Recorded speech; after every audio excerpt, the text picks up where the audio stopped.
Last episode na po kanina ng SOP. Nalungkot ang mga host dahil mamimiss daw nila ang show na naging tahanan nila sa loob ng 13 taon.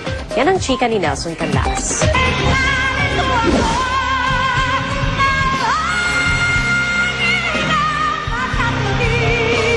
Sino nga ba ang hindi makakamiss sa segment na back-to-back-to-back sa SOP kung saan bumibirit sina Jano Gibbs, Jaya, Ogie Alcacid at Regine Velasquez?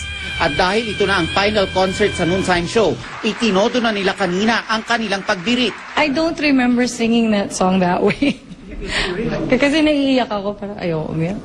Bago matapos ang programa, matinding bugso ng emosyon ang kumawala sa mga staff at host ng SOP.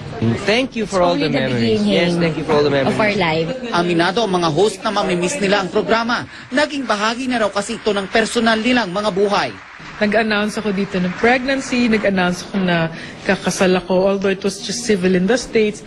There was a time na nandito ako, may asawa pa yata ako from the first marriage. So ang dalawa na anak ko, ang dami nangyari sa akin sa SOP.